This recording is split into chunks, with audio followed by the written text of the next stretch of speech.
Bonjour et bienvenue à l'émission Chrétien comme Christ. Nous allons continuer notre enseignement sur la communion fraternelle et nous allons voir notre engagement ensemble. Alors je me tourne vers Christine, conduis-nous dans la parole de Dieu. Oui, notre engagement ensemble est d'abord envers la tête qui est Jésus-Christ, c'est ce qu'on a dit la fois passée. Et nous lisons dans Colossiens chapitre 1 verset 18, « Il est la tête du corps qu'est l'Église, il est le commencement, le premier-né d'entre les morts, afin d'être en tout le premier. » Et nous voyons là que Jésus est vraiment la tête de son corps, et c'est nous qui sommes son corps. Oui, donc justement, l'émission précédente, on parlait justement de ce corps de Christ, le fait d'être ensemble. Et ici, on ajoute un élément qui est le plus important, qui est la tête. Hein. On voit que dans la tête, dans le corps, s'il n'y a pas la tête, le corps ne va pas fonctionner.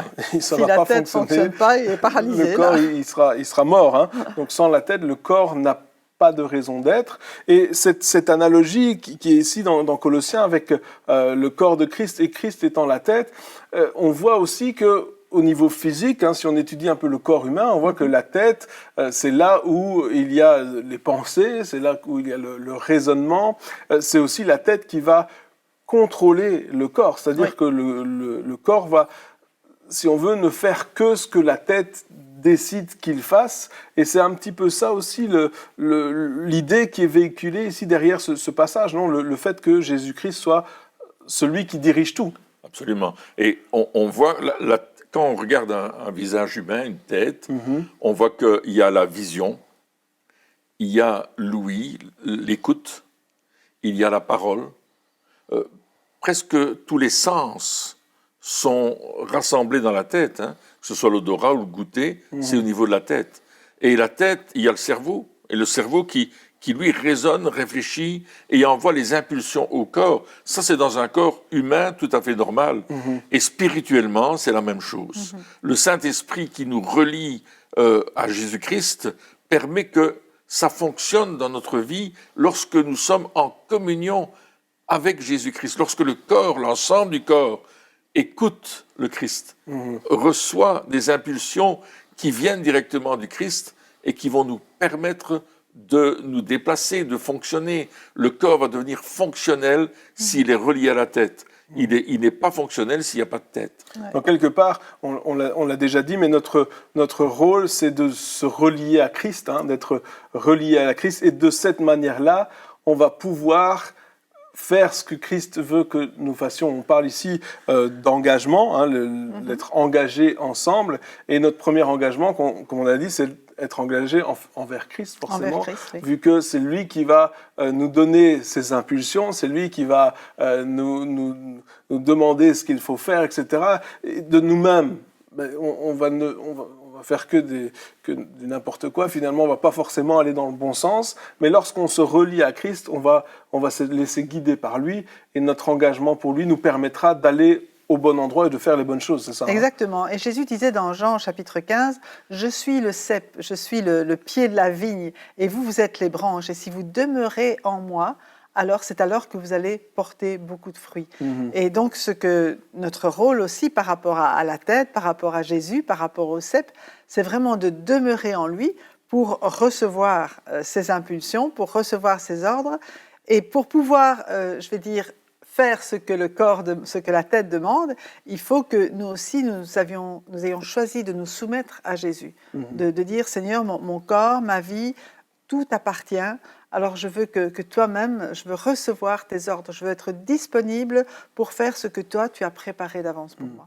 Donc le corps a son utilité lorsque il est bien relié à la tête. D'ailleurs, on voit lorsqu'il y a une paralysie qui est là, donc physiquement, c'est parce qu'il y a eu une coupure entre les ordres quelque part. Je ne suis pas médecin, je ne fais pas rentrer dans la rupture. Mais il y a une rupture entre la colonne vertébrale, les ordres qui ont été donnés, qui sont donnés par la tête, justement. Donc, on a notre utilité, l'Église est utile, nous sommes utiles à Christ, tant que nous sommes reliés à Christ. Exactement. Et c'est aussi l'image du cep et des sarments. Il disait, mais oui, alors je suis le cep, vous êtes les sarments, mais si vous ne faites pas ce que je dis, si vous n'êtes pas reliés, vous allez mourir, vous n'aurez plus l'utilité. Alors on ne parle pas de mort physique bien sûr, mais vous n'aurez plus d'utilité. Et donc on a aussi donc cet engagement qui doit être renouvelé constamment. Oui. Le fait d'être, je pense, relié à Christ, le fait d'être uni à Christ, c'est pas de dire « Ah, mais j'ai accepté Jésus dans ma vie un jour, donc je suis uni avec Jésus ». C'est pas du tout de ça qu'on parle, je pense. Alors oui, je pensais, par rapport à la tête, quelqu'un qui fait n'importe quoi, on dit « il perd la tête ». Et c'est vrai que parfois, si on agit d'une façon où on fait des choses insensées, c'est clair qu'on n'est plus relié avec la tête. Si en tant que chrétien, je fais des choses insensées qui ne sont pas en accord avec la parole de Dieu, qui ne sont pas en accord avec la direction du Saint-Esprit, eh bien je suis comme quelqu'un qui perd la tête. Je n'ai plus cette relation avec Dieu. Et la conséquence d'une non-relation avec la tête, c'est que je ne vais pas porter de fruits. Le fruit que je vais porter ne sera pas un bon fruit. Il y a dans la nature des arbustes qui portent certains fruits qu'il ne faut surtout pas manger parce qu'on va mourir de ces fruits-là. Et quelqu'un qui n'est pas relié à la tête de Christ va porter un certain fruit, mais qui va être un fruit mortel parce que le fruit qu'il va porter n'est pas un fruit qui est directement lié à la tête. Comme tu parlais du cep et des sarments, la même chose, le raisin va pouvoir être là s'il y a une bonne connexion avec la sève qui vient du cep et qui va rentrer dans le sarment et produire le fruit. Et de la même manière, si on n'est pas relié au Christ, on ne va pas porter de fruit. Mais une preuve que nous sommes reliés au Christ, c'est le fruit et la qualité du fruit qu'on porte, qui va être une démonstration du fait que je suis réellement relié à la tête et ma vie et la vie du corps de Christ va faire que ce corps-là, il porte du bon fruit. Donc quelque part, quand on parle de cet engagement, on parle d'un engagement aussi à rester connecté à la tête, de rester connecté à Christ. Des fois, on se dit, oui, mais je dois faire des efforts pour porter du fruit.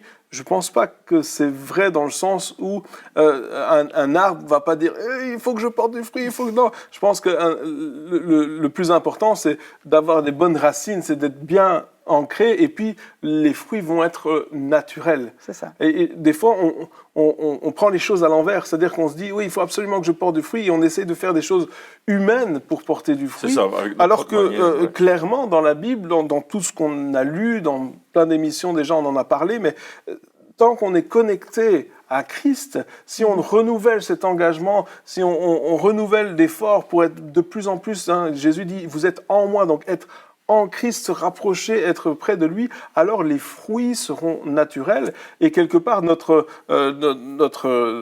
utilité sera encore plus grande pour la cause de l'Évangile. Notre utilité sera à la fois plus grande et notre reconnaissance vis-à-vis de la tête sera plus grande aussi parce que ce que nous allons faire, nous n'allons pas nous l'attribuer à nos mérites, mais justement au fait que c'est parce que Jésus vit en nous que ces choses peuvent se faire.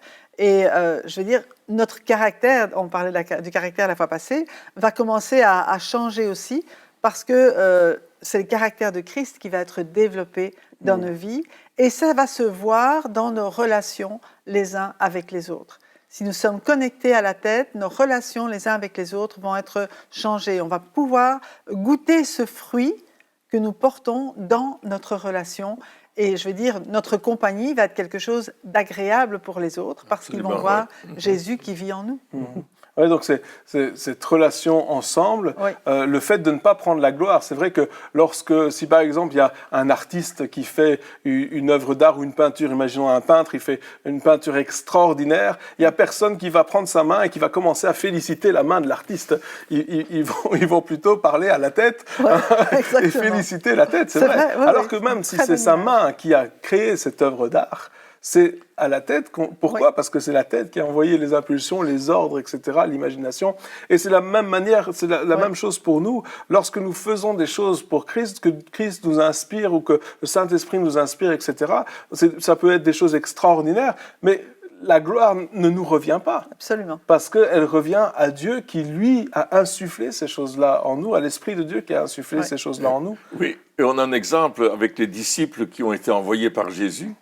Et puis, ils reviennent vers Jésus Et ils disent, c'est extraordinaire tout ce qu'on a vécu, les démons nous sont soumis, les malades sont guéris, enfin, ils sont pleins d'enthousiasme. Ils avaient raison, hein, c'était super. Et c'était extraordinaire parce qu'ils portaient du fruit de ce qui leur avait été demandé de faire. Et le fruit était visible, le fruit était là, vraiment, la gloire de Dieu avait été révélée. Mais Jésus va leur dire, surtout, souvenez-vous que votre nom est inscrit dans le livre de vie. Et ça, c'est le plus important. Et effectivement, c'est là que nous sommes connectés avec Dieu. Et cette connexion n'est pas simplement une connexion toute simple ici ou... Non, il y a beaucoup plus à cette connexion. Ouais. Il y a encore plus. C'est parce que nos noms sont écrits dans le livre de vie que nous pouvons Exactement. être connectés avec Dieu chaque jour. Donc on voit cet engagement envers Christ, envers la tête, et puis on parle aussi d'un engagement envers le corps, peut-être envers les uns les autres, c'est ça? Oui, absolument. Et nous lisons cela par exemple dans Romains chapitre 12, versets 4 et 5. En effet, de même que nous avons plusieurs membres dans un seul corps et que tous les membres n'ont pas la même fonction, de même, nous qui sommes plusieurs, nous formons un seul corps en Christ et nous sommes tous membres les uns des autres, chacun pour sa part. Donc il y a cette parole qui dit « nous sommes membres les uns des autres ». Donc nous sommes engagés les uns avec les autres pour vivre ensemble et pour fonctionner ensemble. Oui, sans avoir pour autant la même fonction. Exactement. Et ça, c'est quand même quelque chose d'important à signaler, que nous ne sommes pas tous appelés à la même chose. Hein, par exemple, si on parle des ministères dons, si on parle des évangélistes, des pasteurs, docteurs, enseignants, apôtres, on voit que ces ministères, s'ils ne sont pas conscients de ce passage, ils vont appeler tout le monde à être comme eux. C'est-à-dire qu'un évangéliste va toujours reprocher à l'Église de ne pas assez évangéliser, de dire vous n'avez pas assez d'évangélisation, vous n'avez pas assez de programmes d'évangélisation, etc. Et il va pousser, mais des fois à tort, dans le sens où on peut arriver avec cette vision des choses où tout le monde devrait évangéliser tout le temps, alors qu'on a différentes fonctions. Un enseignant va dire l'Église n'est pas assez enseignée, il devrait y avoir au moins 25 réunions d'enseignement par semaine pour être sûr de savoir. Tous les membres de l'Église doivent connaître le grec, l'hébreu, l'araméen. Et il y a ce cœur qui est là, et c'est normal parce que c'est la vision, c'est la fonction qu'ils ont, et donc forcément, il y a cet enthousiasme pour ces choses-là. Mais d'un autre côté, il y a ce danger de ne pas comprendre que les autres n'ont pas forcément la même fonction et le même appel. Ouais, tout à fait. Et reprocher aux autres de ne pas faire comme nous, c'est ne pas être conscient de la diversité du corps de Christ. Nous avons tous un appel, bien sûr, mais il est différent. Important, et on travaille ensemble. On en parlera sûrement, mais si tout le monde était une main, il n'y aurait pas de pied. Enfin, voilà, il y aurait un problème. Et je crois que accepter les différences des autres, c'est quand même une clé dans notre engagement. Absolument. Je reprends la fin du texte de Romains 12. Il dit « Nous sommes tous membres les uns des autres, chacun pour sa partie. Et je pensais à un match de foot. Tout le monde n'est pas attaquant. Il y a les ailiers droits, les ailiers gauches, il y a les défenseurs, il y a celui qui est le responsable principal de l'équipe, le capitaine de l'équipe, et il y a le keeper, il y a le goal, gardien de but qui est là aussi. Chacun a une fonction et chacun va jouer le match dans sa fonction. Le corps va fonctionner, le corps de Christ. Chacun a une fonction différente. On a besoin de personnes qui vont travailler dans la comptabilité. Il y a des personnes qui vont travailler dans la rédaction de textes. Il y en a d'autres qui vont travailler dans l'aide matérielle pour les gens qui ont besoin. Chacun va jouer sa part. Et quand nous comprenons que chacun joue sa part et que les gens jouent correctement leur part, alors on marque des goals. On va marquer un but. Oui, c'est parce que souvent, on a justement cette vision erronée du corps de Christ. Cette vision pyramidale, où on pense que, le pasteur, c'est la tête, et puis après les autres, etc. Mais c'est pas juste. Hein, c'est pas comme ça. Christ est la tête. Et puis nous, on Amen. est juste, on est Amen. le corps. Et le fait d'avoir une vision erronée, de penser qu'il faut absolument, par exemple, être sur la scène pour être important dans l'Église, c'est un piège. C'est se laisser Oui. avoir finalement. Parce qu'on se dit, mais non, mais si je veux vraiment servir Dieu, il faut que je sois sur l'estrade. Ou si je veux vraiment servir Dieu, il y a un temps où on pensait, si on veut vraiment servir Dieu, et je l'ai entendu encore il n'y a pas longtemps, si tu veux vraiment servir Dieu, tu dois être missionnaire. Il faut que tu partes dans un pays lointain, parce que le reste, c'est pas assez bien. Le reste, nous, on est passé, il y a des gens qui disent ça, nous, on est passé à la vitesse supérieure, nous, on sert vraiment Dieu maintenant. Avant, on ne le servait pas vraiment. Alors qu'il le servait avant, mais pas de la même manière. Mais il disait, maintenant, on le sert vraiment parce qu'on est missionnaire. Mais c'est pas juste de penser comme ça. Alors, évidemment, il faut des missionnaires. Je suis pas en train de dire le contraire, mais nous avons tous un appel différent. C'est ça. Et l'appel, c'est la tête qu'il donne. Mhm. Donc c'est vraiment Jésus qui donne à chacun son appel, qui donne à chacun sa fonction. Et la fonction va dépendre aussi des dons qu'il a fait, qu'il a mis en nous, des talents. Bien sûr, Je crois que Dieu nous a créés chacun pour un but. Hein, et je pense par exemple quand il a appelé l'apôtre Paul, on parle toujours de l'appel, mais c'est chaque fois je t'appelle à être ceci, je t'appelle à faire cela, à faire connaître mon nom partout. Il n'a pas appelé le monde entier à être comme l'apôtre Paul. Il a appelé un apôtre Paul pour l'œuvre particulière à laquelle il a destiné. Et je crois que pour nous aussi, il a mis en nous tout ce qui est nécessaire pour répondre à l'appel particulier qu'il a pour notre vie. Alors, c'est vrai que, comme tu le disais, parfois on veut que les autres soient comme nous, et parfois c'est dans l'autre sens. Nous, on voudrait être comme les autres. Et ça, c'est pas juste non plus. Je pense qu'il faut vraiment reconnaître ce que Dieu a mis en nous et mettre en pratique vraiment tout ce qui est en nous pour le servir lui dans l'appel, dans la fonction qu'il nous demande. Et cette fonction peut varier au cours d'une vie. Ça peut vraiment absolument. évoluer. On n'est pas, certaines personnes ont le même appel toute leur vie durant, c'est-à-dire qu'ils vont faire la même chose et gloire à Dieu. Puis d'autres personnes vont faire quelque chose pendant 5 ans, 10 ans, ensuite ils vont changer. Et accepter cela aussi, c'est aussi une clé pour pouvoir aller plus loin dans cette vision du corps de Christ. Oui, et en fait, changer, ça veut dire qu'on va évoluer aussi. Ça veut dire qu'on va découvrir pour les choses pour lesquelles on est on a plus d'affinité, et on se rend compte que dans certains domaines, on est bien plus utile que dans d'autres. Et je pense à la fonction de musicien à l'Église. Hein. Le musicien, il est nécessaire à l'Église, mais peut-être que le musicien lui-même, c'est un prophète. Peut-être que le musicien, c'est un enseignant. Donc, il va travailler son instrument, il va avoir cette relation avec Dieu dans le travail qu'il fait, parce qu'il va servir le corps avec ce qu'il fait. Il ne va pas se servir lui-même. Il ne va pas dire « je suis là, je me montre ». Non, non, il va servir le corps. C'est la même chose pour un prédicateur, un pasteur, quelqu'un qui apporte un enseignement. Il le fait pour édifier le corps de Christ. Et parce qu'il a été appelé à cela. Absolument. Pas parce qu'il cherche une place. Exact. Alors, on peut avoir ce ministère dans l'Église sur la scène, on peut avoir ce ministère dans l'Église à l'accueil, au nettoyage, il y a plein de choses. Donc, dans l'église locale. Après, notre appel aussi, il est à l'extérieur. C'est-à-dire qu'on peut avoir un travail séculier et être là, dans notre travail, faire partie du corps de Christ, dans le sens où on est utile à l'œuvre de Dieu, là où nous sommes, là où Dieu nous a placés. Exactement. Des fois, les gens disent, mais non, il faut absolument, si tu veux servir Dieu, tu dois arrêter ton travail, tu dois tout arrêter pour le faire. Je crois que certaines personnes sont appelées à faire cela, mais je ne crois pas que ce soit l'appel de tous. Non, je me souviens que des fois, il peut y avoir des graves erreurs. Il y avait un homme qui avait fait ça un jour, il avait un business, et puis il sent que Dieu l'appelle, et au lieu de prier là-dessus, il dit « Ah, ben, je suis appelé par Dieu, il faut que j'arrête tout ». Donc, il fait une grande pancarte, il a dit « Voilà, je ferme parce que Dieu m'appelle, etc. » Et finalement, ça ne s'est pas bien passé, parce que c'était pas le temps, c'était pas comme ça qu'il fallait faire les choses. Et donc, je crois que là aussi, il faut qu'on ait une certaine sagesse dans cet appel de Dieu. Oui, et il faut une sagesse d'autant plus si on regarde ce qui s'est passé dans Acte 13, quand les prophètes étaient en train de prier.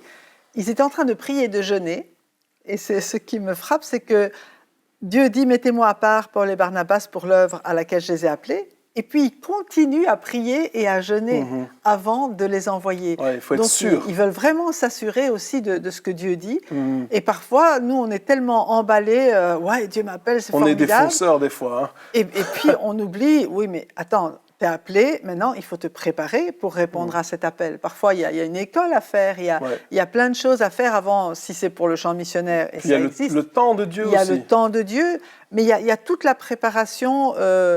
il y a la préparation du caractère aussi. Ouais. Parfois, Dieu donne un appel et puis on croit qu'on va y aller tout de suite. Mais attends, tu n'es pas formé, tu n'es pas prêt pour ça. Tu n'es pas prêt à affronter les obstacles qui vont se trouver sur ton chemin.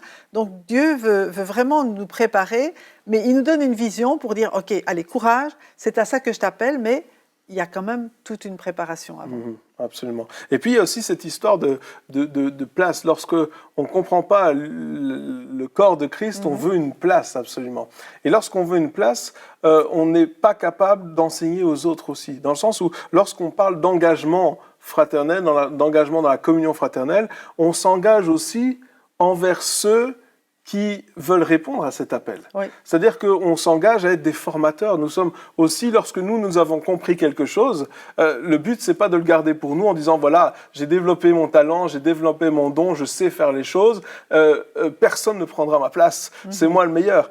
Alors que lorsqu'on parle du corps de Christ et de cet engagement les uns envers les autres, c'est important de parler de formation, de transmission, de fait de suivre chacun, une ou deux personnes. Hein, des fois, on dit « Ah, mais c'est le pasteur qui doit faire ça. » Mais le pasteur, des fois, il a bon dos, hein, parce qu'il doit faire... Alors qu'on a aussi, lorsque on a des dons et qu'on voit que certaines personnes ont le même appel que nous, ou ces mêmes dons, il est de notre devoir de les aider et même de les pousser vers le haut, même de les pousser plus haut que nous. C'est ça, construire le corps de Christ. Et dans l'exemple que tu prends de Acte 13, quand les docteurs et les prophètes prient ensemble et qui servaient le Seigneur dans le jeûne, la prière, la louange, l'adoration, et Dieu va parler, il va dire « Mettez-moi Barnabas et Saul à part ».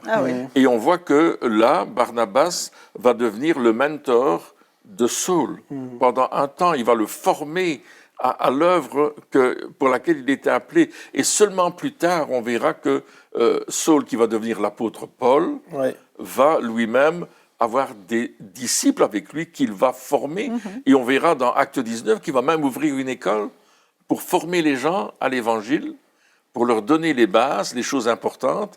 Et ces gens qui vont être formés vont partir partout, annoncer l'Évangile. Bon, ça, c'est un autre message, mais c'est pour montrer combien il avait besoin d'être coaché avant d'aller plus loin. Mais si on veut une place, si on cherche une place, si on ne comprend pas cette diversité du corps et qu'on veut absolument avoir une place, on n'arrivera jamais à former qui que ce soit. C'est vrai. Parce qu'on aura peur qui prennent notre place. Qui prennent notre place. Non, mais c'est vrai, on essaiera de garder notre place alors que Jésus nous dit, mais attends, Jésus, c'est ce qu'il a commencé à faire, il a formé les 12 disciples, puis etc., etc. Donc il continue, il y a cette formation, cette transmission qui est tellement précieuse aujourd'hui pour construire le corps de Christ, cet engagement envers les autres, à faire grandir les autres, cet engagement à aider les autres, cet engagement lorsqu'on voit des amis, des frères, des sœurs qui souffrent, cet engagement à les aider à surmonter ces problèmes-là. C'est aussi cela, c'est l'engagement, c'est oublier cet égoïsme où on cherche uniquement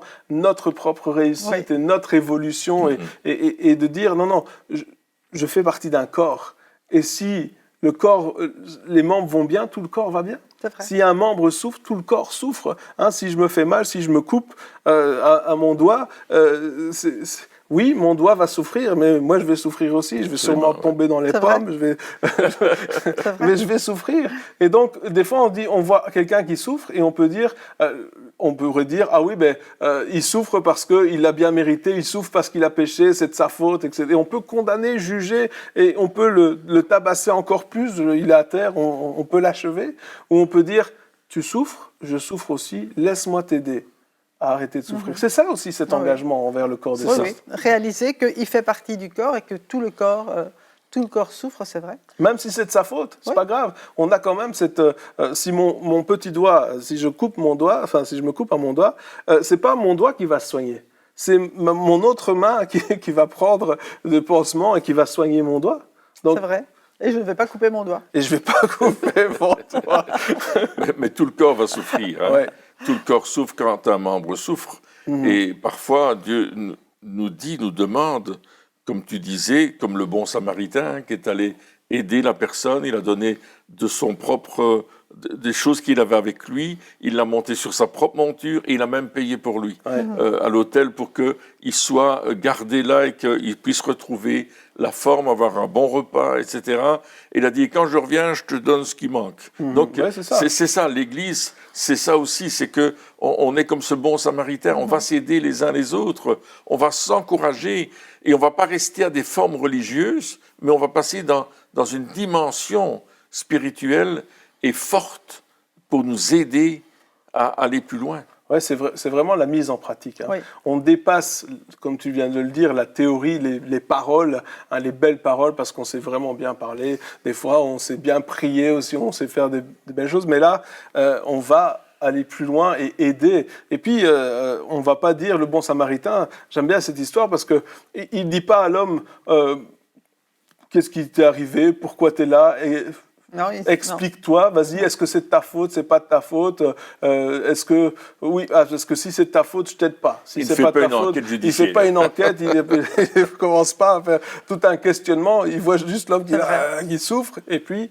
il va le prendre et il va l'aider. Et lorsqu'on voit quelqu'un qui souffre, ou lorsqu'on voit même quelqu'un qui veut aller plus loin avec Dieu, notre devoir, si nous on est plus loin, c'est de dire, laisse-moi te dire comment j'ai fait.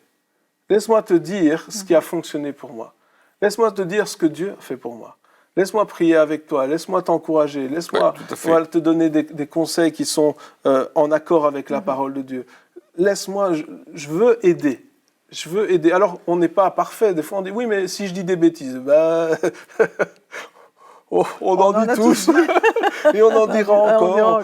On se trompe de temps en temps. Mais c'est de se tromper encore plus que de ne rien faire. C'est vrai. Tout à fait vrai. Oui. Et c'est pour ça, quand on reprend cette vision du bon samaritain, on comprend qu'il a vraiment payé le prix pour que l'autre soit guéri de ses blessures. Et c'est ce que Jésus veut faire avec le corps. Il ne veut pas que le corps soit blessé, il veut que le corps soit en bonne santé et que le corps de Christ fonctionne correctement et que chacun joue correctement sa part, fait réellement le rôle pour lequel il est appelé. Il n'y a pas de petit rôle. Ouais. Il y a tout est important dans le corps. Et c'est vraiment ça qu'est l'engagement fraternel, l'engagement dans cette communion fraternelle. Ça va bien plus loin que juste des mots ou que juste simplement d'être ensemble. Le but, c'est d'avancer ensemble. Avancer et de servir. Et de servir Tout à fait. Dieu ensemble. Eh bien, chers amis, merci de nous avoir suivis encore pour cette émission. Et on se retrouve très bientôt pour la suite.